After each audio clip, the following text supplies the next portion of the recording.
Hello and welcome to Greenomics, a podcast from Oxford Economics where we delve into the complex relationships between climate, nature, and our global economy. I'm your host, Sarah Nelson, in the Economics and Sustainability team here at Oxford Economics, and together we'll be navigating the changing landscape of the green transition. Each month, we'll be joined by a panel of experts to discuss one aspect of sustainability and unpack what it means for businesses in today's economy. Today, I'm handing over to Dr. Matthew Winning to discuss the economics and policy of low-carbon hydrogen. You'll recognise Matt's wonderful Scottish accent from our COP Roundup episode at the end of last year. Matt is head of climate research at Oxford Economics and has just written 2 research briefs on hydrogen, one of which asks, is low-carbon hydrogen a Swiss Army knife? Intriguing. Matt, over to you. Hello, I am Dr. Matthew Winning, and today's episode is all about an explosive technology, that is low carbon hydrogen. It is an area of significant interest to everyone from climate folks to engineers, from governments to investors. But it is perhaps hard to separate the wheat from the chaff and dig down into what really matters in order to understand what the prospects really look like for this burgeoning industry. So I'm going to skip to 2 interviews that I had with experts in this area. So welcome to today's episode.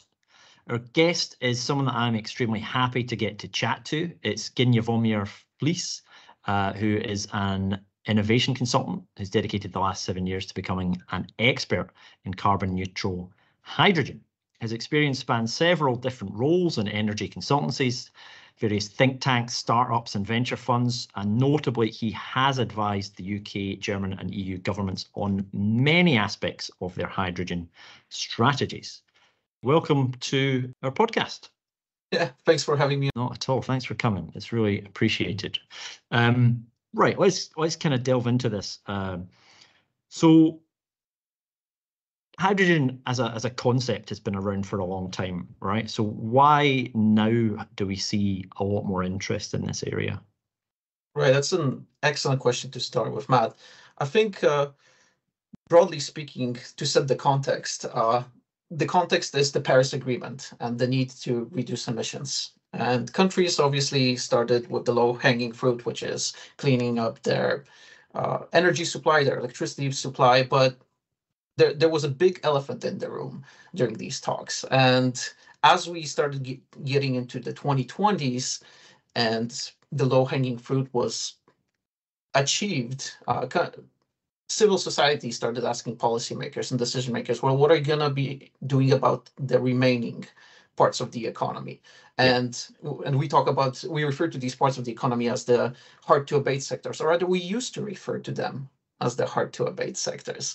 So these things count in them things like aviation, maritime sectors, industrial production, whether that's chemicals, petrochemicals, fertilizers, and all these sectors had one thing in common, in that they were very difficult to electrify directly.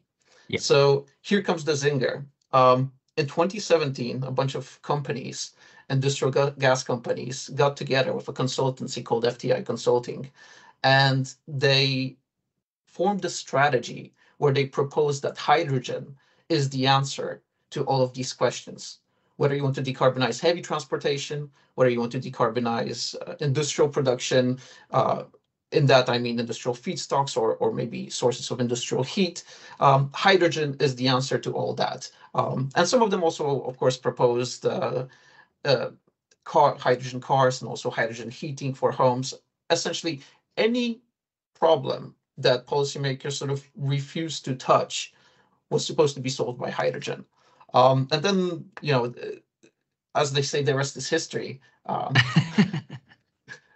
So it was sort of born of the Paris Agreement, and then industry decided to start getting involved, essentially, to put it forward as a potential solution. Well, yes. It was more the Paris Agreement set the context, and Okay. the industry jumped on the opportunity. And I think also one thing I'd like to add to that is also the role of the Japanese government.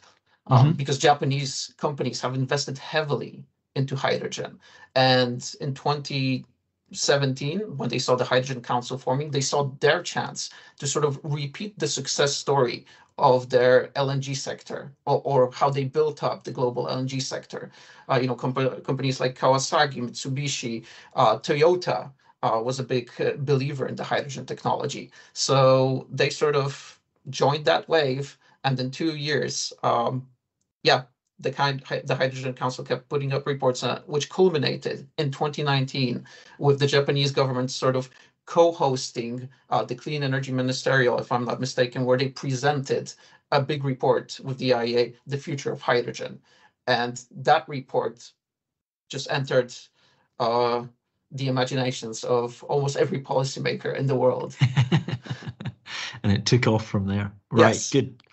Okay, so from an economic perspective, what are the sort of uses of hydrogen? What are the sort of downstream sectors that might be demanding that hydrogen, that's low carbon hydrogen as an option?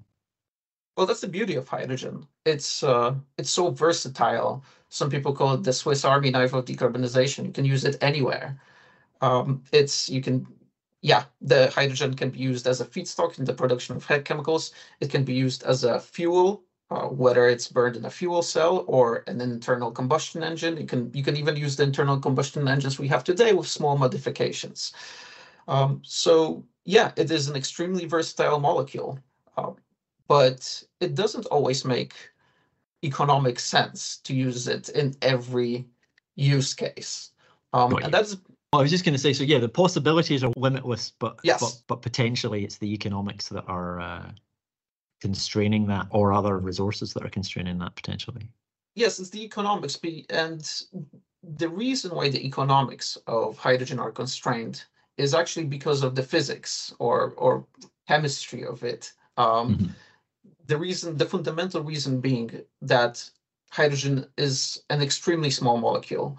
It's actually the smallest molecule that there is. And that means that it has incredibly poor energy density, and it's incredibly hard to store it in large amounts. And in any energy system, actually energy storage is one of the most difficult parts.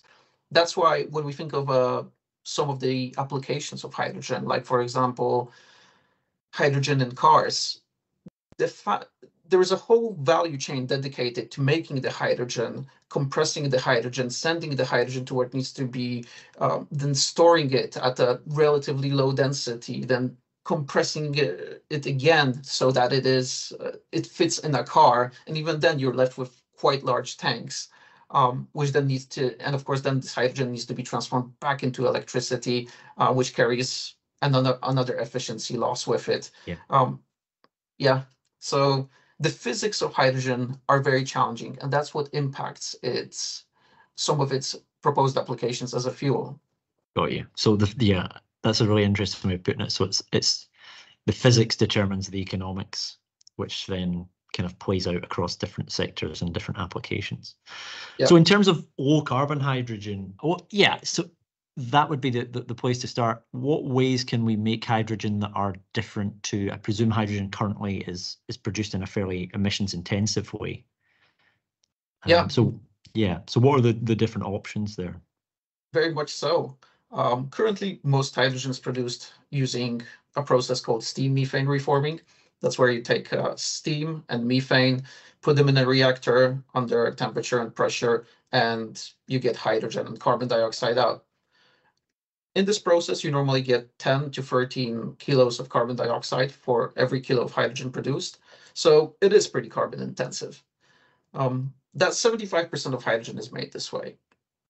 Now, there is also 25% of hydrogen, which is made actually from coal, which is where you gasify the coal, and then you use essentially the same process that I just described.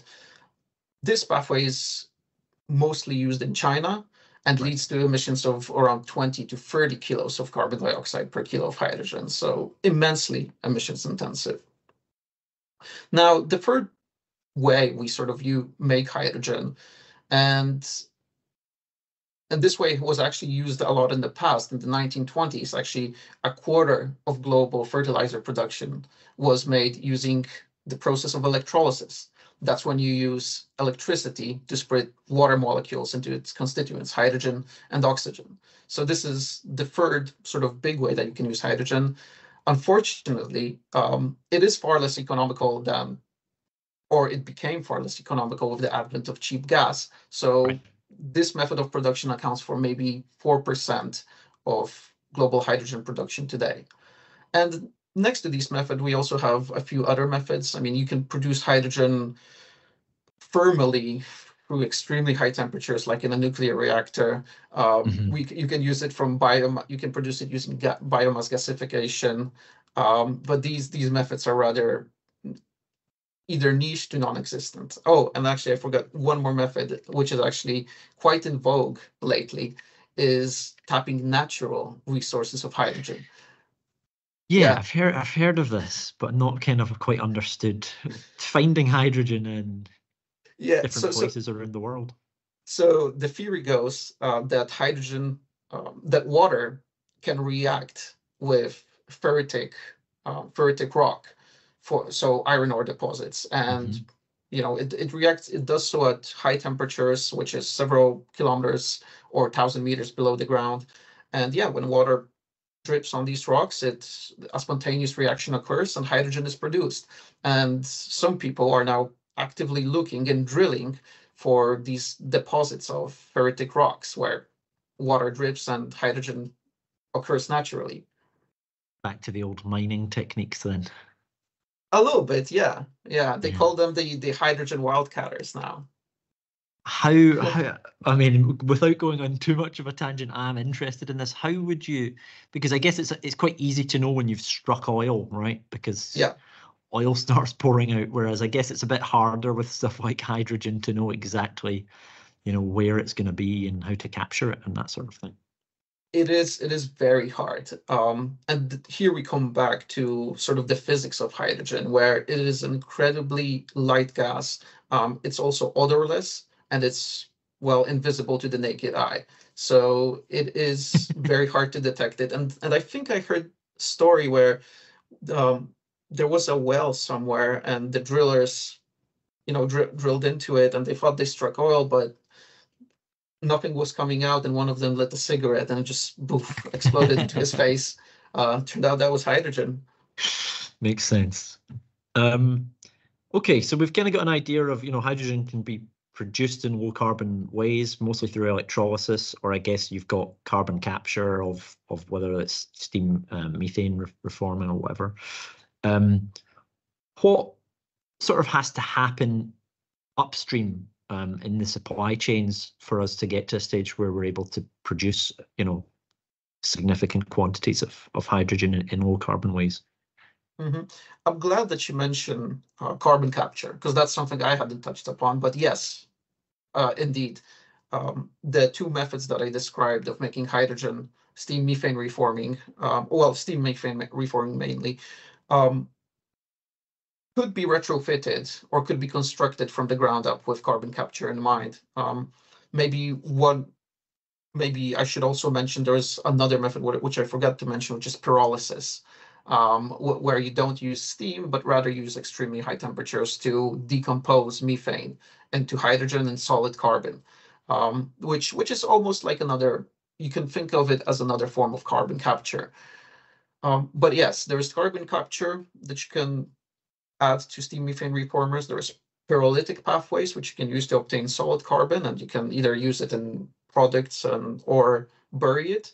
And there's electrolysis that produces clean hydrogen if it's powered with clean electricity, whether that's nuclear or renewables or geothermal based. Now, there are two distinct things that need to happen for these two methods to scale up.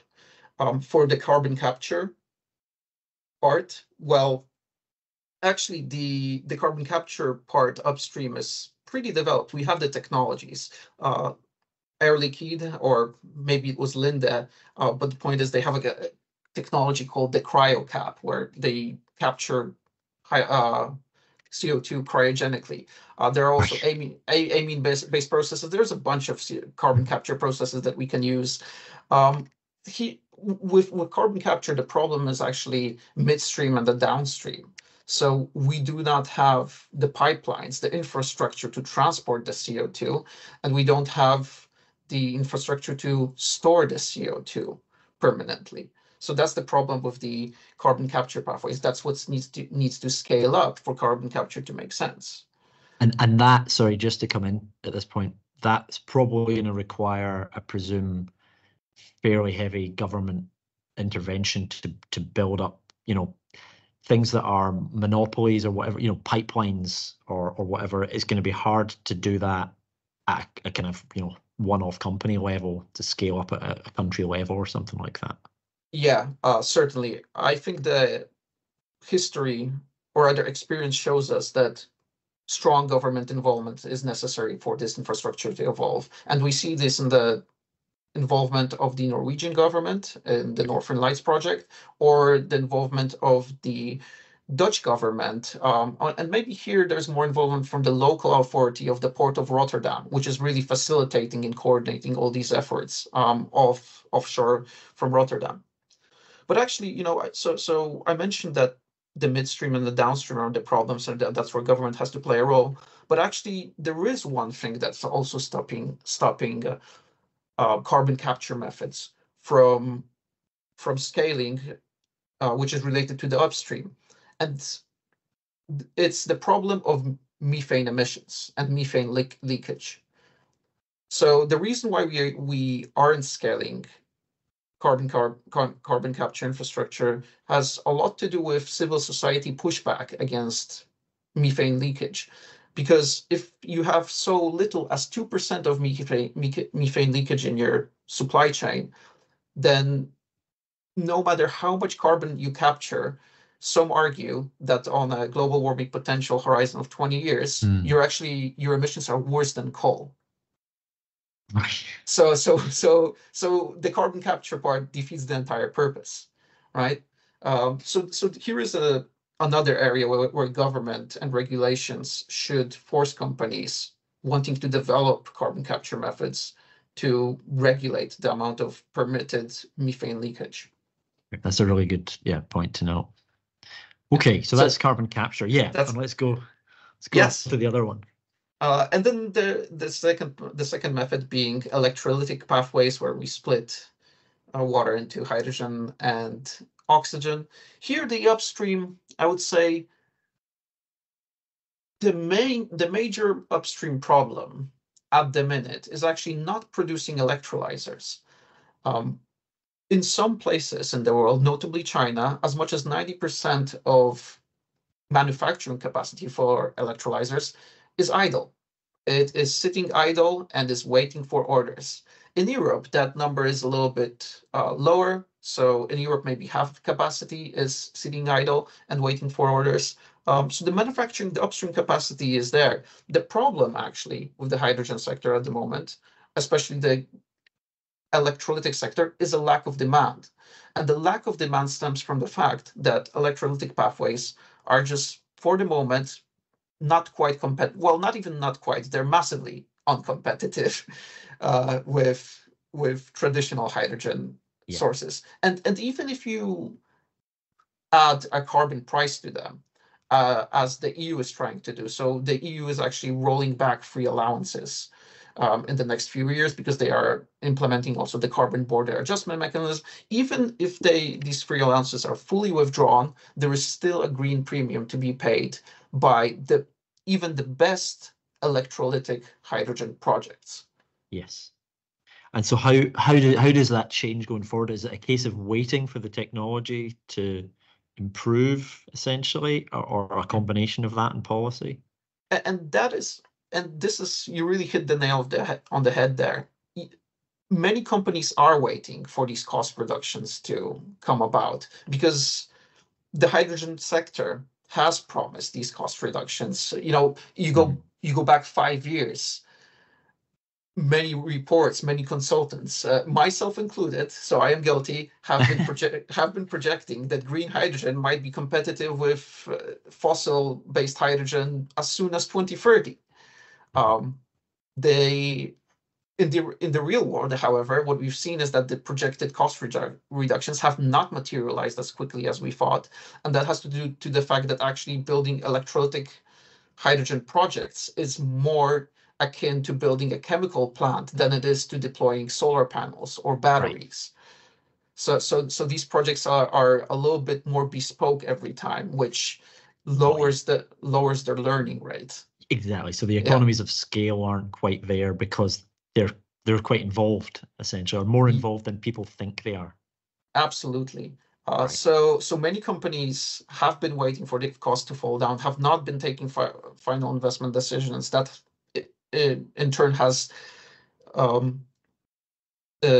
resulted in low orders for factories, which means low capacity factors, utilization factors for factories, which means financial woes for the electrolyzer manufacturers, which means they have to charge higher now. So yes, it is a problem where it is a whole chain of events, which means that costs are not falling down as quickly as expected. Yeah. Okay. So in terms of the future, we're thinking going forward, maybe they're not falling at the moment, but and it's very difficult to say what's going to happen going forward. Is hydrogen going to be, we know it's going to be a growth industry over the next kind of couple of decades, but is that going to take place internationally? Is it going to be traded like the way gas is, or is hydrogen going to be kind of done domestically, but there's international supply chains for electrolyzers and stuff like that? What do you kind of see the future playing out for it? Right. Well, that's an excellent question. And in the minds of many, hydrogen is the new oil. Certainly in the minds of the oil and gas companies, they would like it to be the new oil, similarly traded and with similar profit margins. But it all goes back to what I said earlier about the physical and the chemical properties of hydrogen and it being difficult to store and it being difficult, therefore, to transport, which leads me to sort of actually conclude that hydrogen will be traded, but not as hydrogen. It will be, yeah, it's this, little paradox here where, where hydrogen will be traded in the form of its derivatives. So I'm talking here about green ammonia. I expect a lot of green ammonia to be traded. I expect a lot of green methanol to be traded from places which are rich in biomass and rich in renewable resources. And I expect a lot of other derivatives, such as synthetic kerosene, to be traded, or green iron. None of these, all of these molecules use hydrogen to be in their production, but the end product is not going to be hydrogen. And the only caveat is that, okay, we will have trade in hydrogen-derived goods, but we will also have some trade in hydrogen, but only where you are within pipeline distance, or there is some way to put the molecule in a pipeline. So over shorter distances, there Yes. might be some trade in actual hydrogen, and any longer distances, it's likely to be some sort of derivative. Hydrogen product, exactly. Got you. Okay, well, that's really clear and very helpful way of thinking about it. Okay, so one final question I think here is, the landscape at the moment, it's hard to say exactly where we're going to go, what the direction or certainly the scale is. I think we know the direction is growth, but what you're saying is there's a lot of challenges to overcome still. Who is leading the way at the moment, I guess, is my main question. And what does the policy landscape look like in different regions or for different areas? Oh my, that's very really big. difficult. Yeah. That's a difficult question. I've lost track of the amount of hydrogen strategies that have been put out, and hydrogen strategies and their updates. I think the last time I checked, there is something like 60 national hydrogen strategies, and there is even more hydrogen strategies if you consider provincial ones.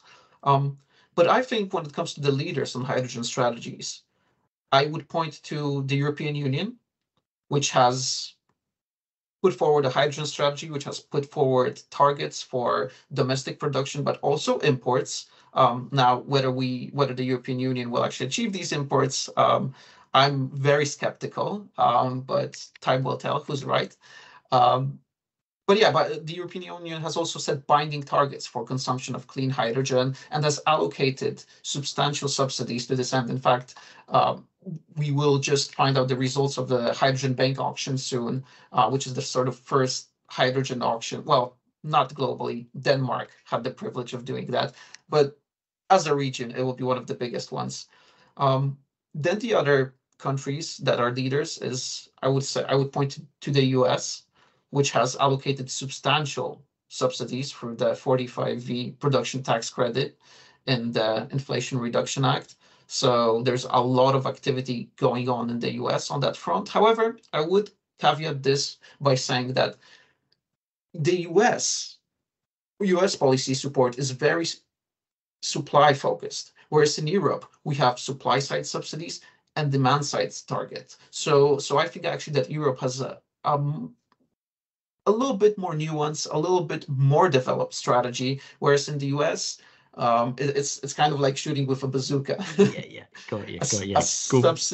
Subsidy bazooka, right? And then of course the US is still grappling with sort of the regulatory nitty gritty of how these tax credits will be dispersed. So, but in any case, you have the US, you have Europe, which are really leading and setting the agenda for everybody else to respond with. Japan was one of the first countries to have a hydrogen strategy, but I'm not actually seeing much activity from Japan on that front. It was very heavy on hydrogen vehicles, but these are not selling well in Japan. So despite being a pioneer, the effects are rather lackluster. But the third region or country, nation, I would point to is actually China. And we don't pay enough attention to what's happening in China. We hear a lot of warnings about what's happening in China from electrolyzer manufacturers, which are scared of Chinese competition. And I think rightfully so, because last time I checked, China not only has a national hydrogen strategy, but also many of its provinces, I think something like 15 provinces, have their own hydrogen strategies. So yes, these three regions are certainly the US, the EU, and China are the ones showing results on hydrogen. Right. Wonderful. I think that's everything we've got time for today. Thank you very much, Gniewomir, for your time, for your insights here. I mean, it's been really interesting to kind of get through the whole thing really quite quickly, but in a massive amount of detail as well at the same time. And I'm sure hopefully the listeners will appreciate that level of insight as well.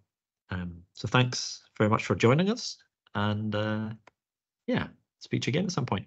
Yeah, it was a pleasure. Thanks, Matt. So our guest now is Paul Henderson, who is the head of hydrogen production strategy at the UK Department for Energy Security and Net Zero. Previously, he has worked on early stage development of the Net Zero Hydrogen Fund, the low carbon hydrogen standard, and played a key role in hydrogen's position in the British energy security strategy. And as well, Paul's worked on a range of policy areas at DESNZ and its predecessor departments over the last 10 years. Welcome to the podcast, Paul, and thanks for taking the time to speak to us today. Thanks, Matthew. Great to be here. Really keen to chat. Yeah, this is great. So I guess we're looking for a UK perspective here. You know, we hear a lot about hydrogen at the moment and its role in the future and how it's going to grow, the importance it might have in decarbonisation. And I guess you are right at the heart of what's happening in the UK around that just now. So where sort of are we? What is the current situation in the UK in terms of hydrogen production and demand and what we use it for? Sure. So just a bit of history. I joined the hydrogen team 4 years ago, and at that point there were 6 of us. Right. Hydrogen was a nice shiny idea, but we had nothing. So that was at the stage when we just legislated for net zero about 6 months previously, and it became obvious that hydrogen as a decarbonisation option had gone from a kind of a niche potential to playing a major role in achieving net zero. So in the last 4 years, we've done a lot.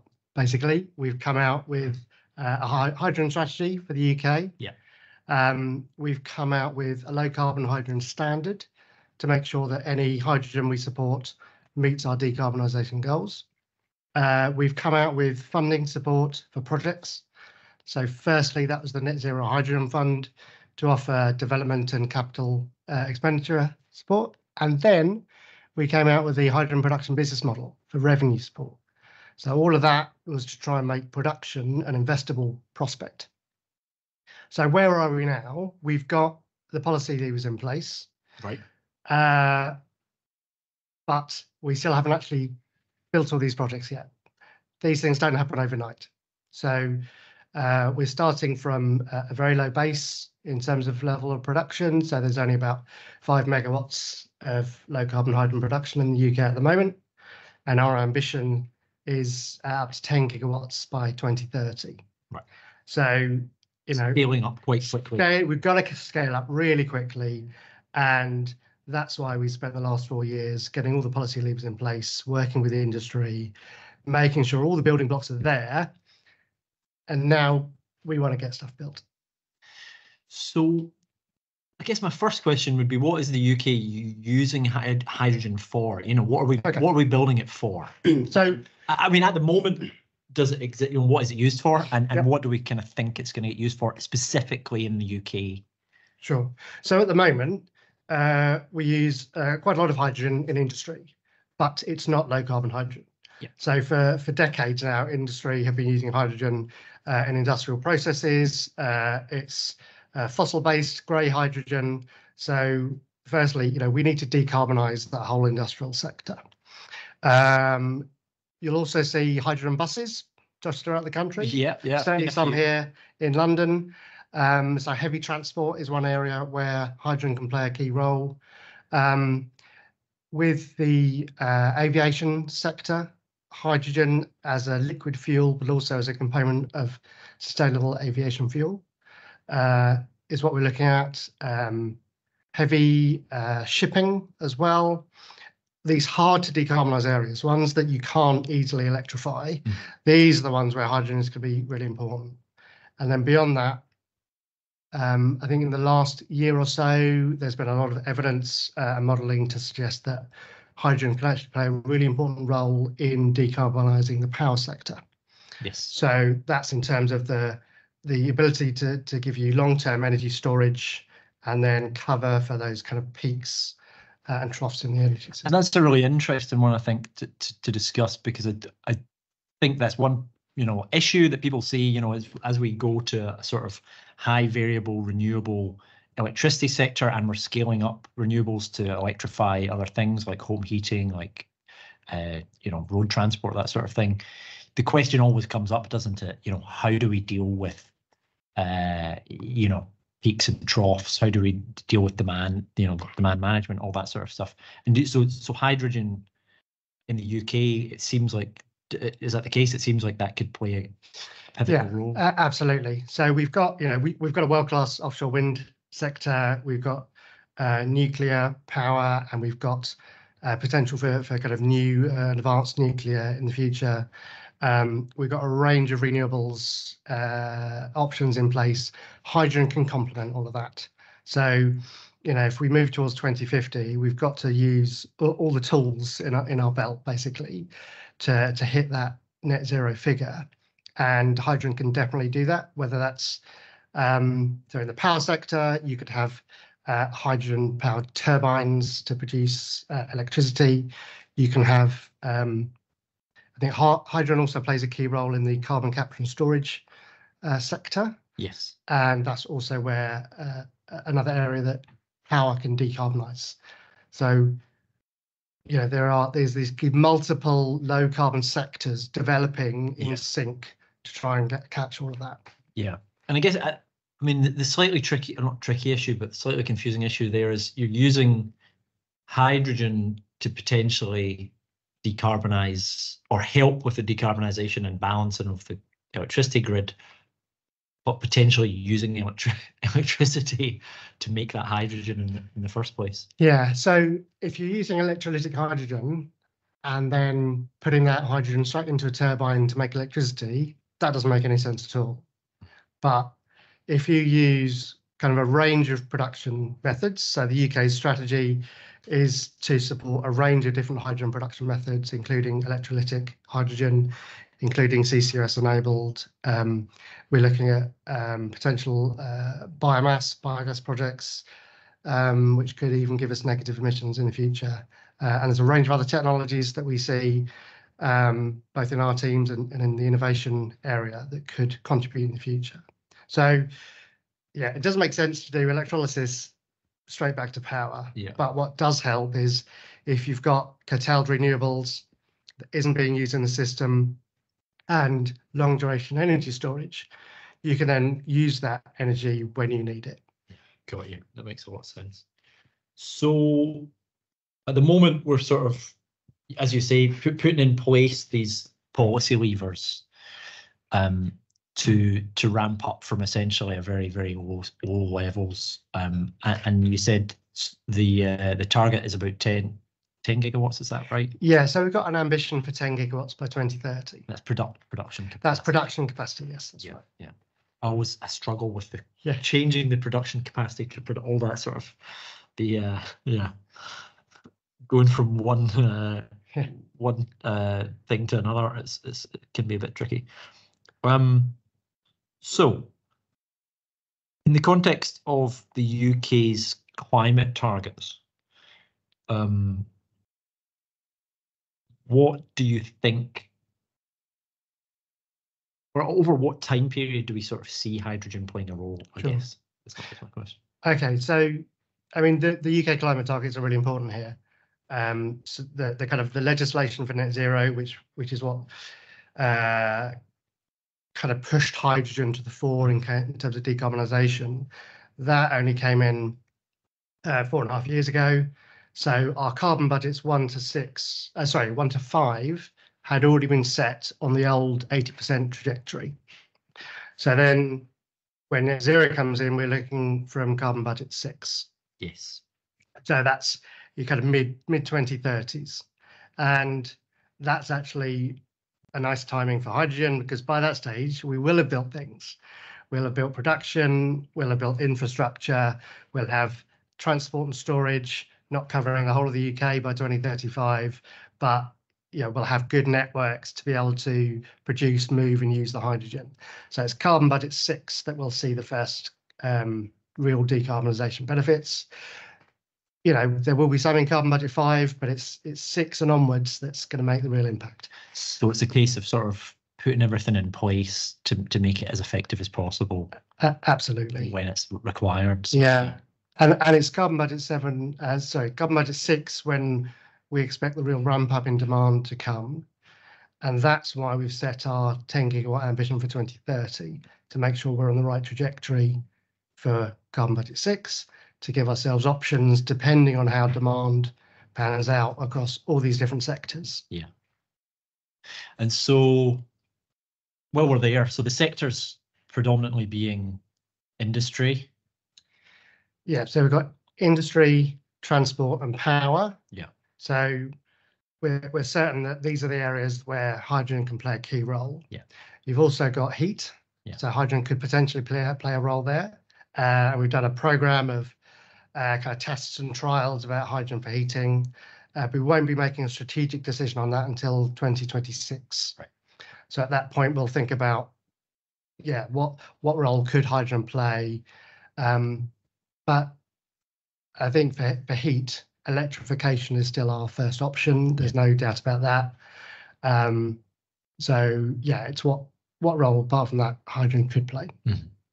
And when industry, I guess industry is quite a broad term there. We're talking about fairly kind of large industry or kind of across a number of areas. Yeah, and if you kind of look at how the sector's developing, we have major industrial clusters in the UK. This is also where we have our first large-scale blue CCUS-enabled hydrogen production plants being developed. We also have, if you like, little hydrogen economies being developed on that cluster level. So demand from industry, plus often you'll have other off-takers in the area, such as transport. And that's where these little projects will start springing up. So you've got these industrial clusters. We've worked with the major industrial sectors for some time now, going back to one of my earlier roles on the industrial 2050 roadmaps. Oh yeah, read them. For those of you with good memories. I remember them well. And that was kind of the 8 major industrial sectors that covered. And again, that's a good kind of proxy for industry and how it's being developed. But also we've got to think outside of those clusters, because there's a lot, there's a lot of companies that are off cluster throughout the UK. So we've got to look at solutions outside of that kind of main network for how we treat those as well. Yeah, and I guess that brings about a question around infrastructure, because obviously the idea of the clusters is that you kind of have the infrastructure there, or it's easy to build out infrastructure fairly quickly. But yeah, is there a sort of maybe not a plan, but the idea that you would have potentially pipelines joining up clusters or that sort of thing going forward? Sure. So I think the way we started, hydrogen for us was a bit of a chicken and egg scenario. You've got production, you've got demand, but actually there's this bit in the middle which is all about transport and storage. Yeah. Because otherwise what you end up with is small localized projects.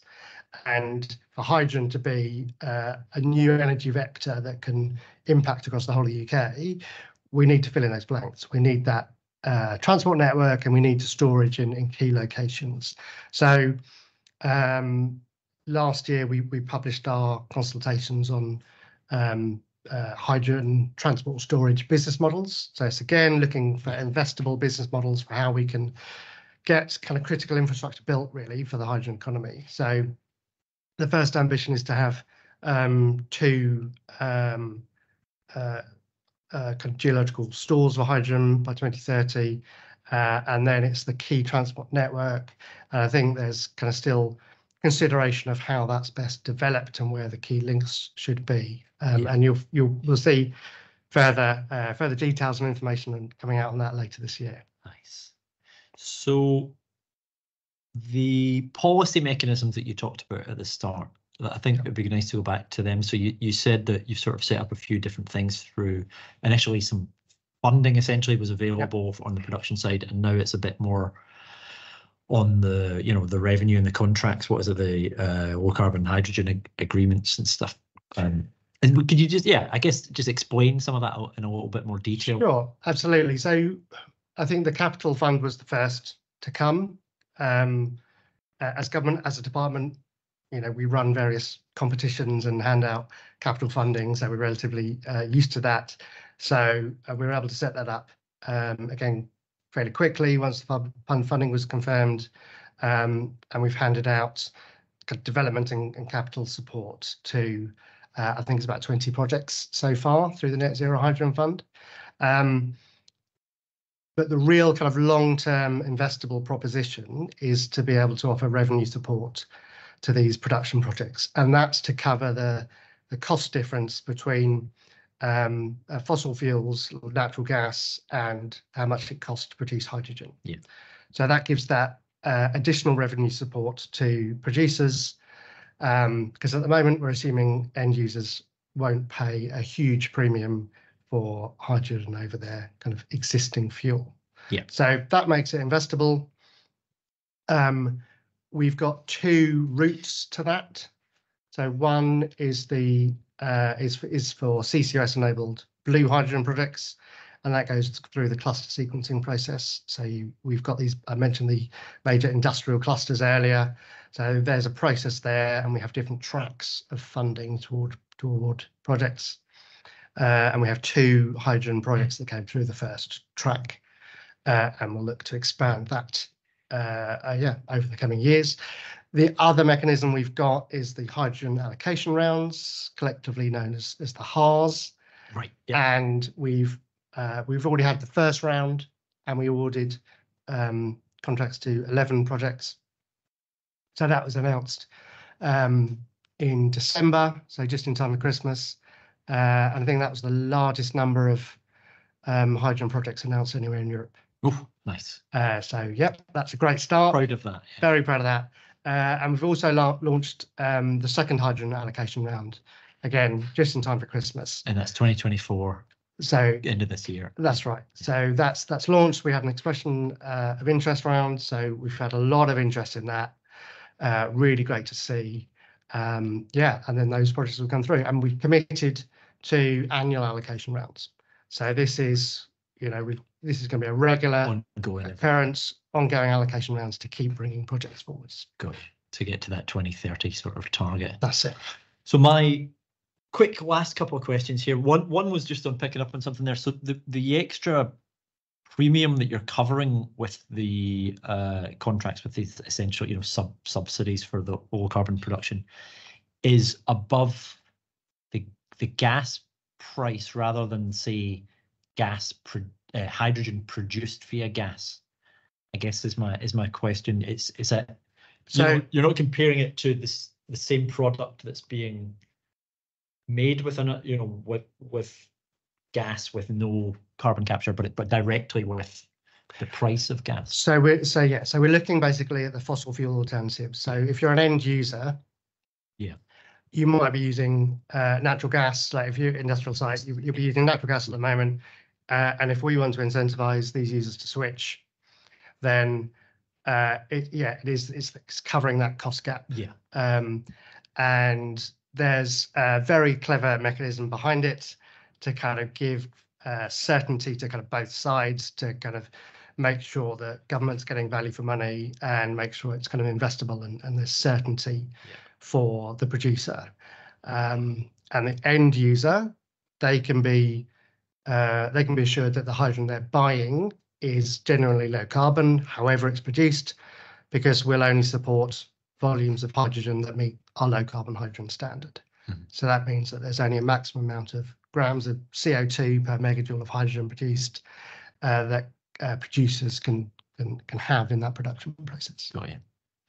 Okay, and my final question, and I'll go off on a big one here. So how confident do you feel you are that we are going to make this target by 2030? So, I mean, people I work with would know this is something I mention all the time. Our ambition, it's not a target. I'd be remiss not to mention that. So how confident am I that we'll meet our ambition? I'm really confident, actually. I've seen how far we've come in the last 4 years. It's immeasurable just in terms of the effort and the input we've had from industry, and then the output we've had in terms of policy and being able to support wind projects. So if we've done that much in the last 4 years, now we've got all the groundwork in place.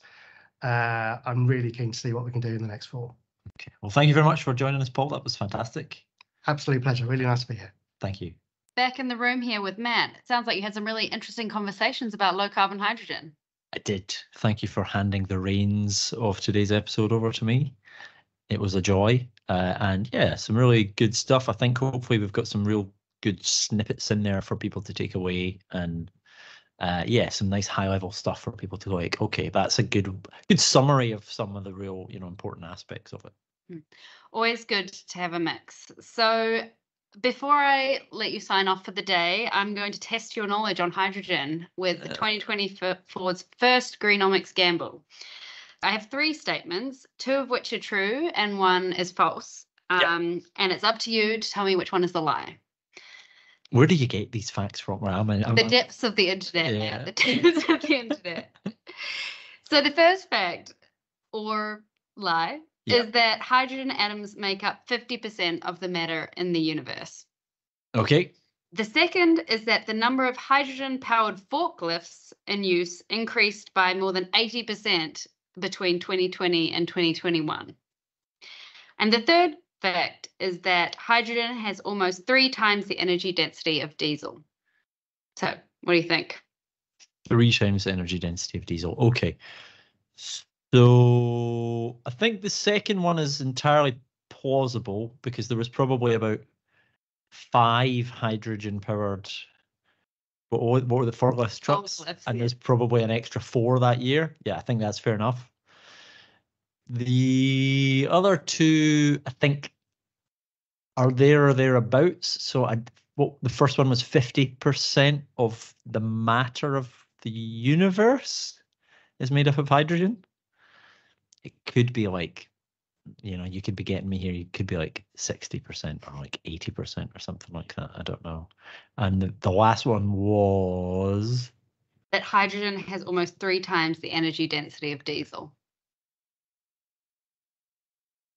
I think that sounds plausible. So I think the first one's the lie. Well done. That is correct. Hydrogen atoms actually make up 90% 90 of the matter of the universe, which is a lot. Yeah, A lot of hydrogen out there. That is a lot of hydrogen Yeah. out there. That's mostly what is out there. Things are made of. Yeah. And actually, there's 45,000 hydrogen-powered forklifts Right. You have a in the number. world, which is it's a lot of hydrogen forklifts. I wonder where they all are. That's interesting. Yeah. No idea. Yeah. And then the hydrogen is 3 times the density, or almost 3 times the density of diesel, which is why NASA uses it in its space engines. Nice. So that's it. Well done. Oh, I'm so happy I got it right. Yeah. Well, thank you very much for hosting a discussion today, Matt. And thank you to our guests and to the listeners for tuning in. Please do subscribe on Spotify, SoundCloud, or on our website, and feel free to write to us at podcasts@oxfordeconomics.com. That's it for today on Greenomics from Oxford Economics, where we know that money might make the world go round, but sustainability makes it a much nicer place to live. See you next time.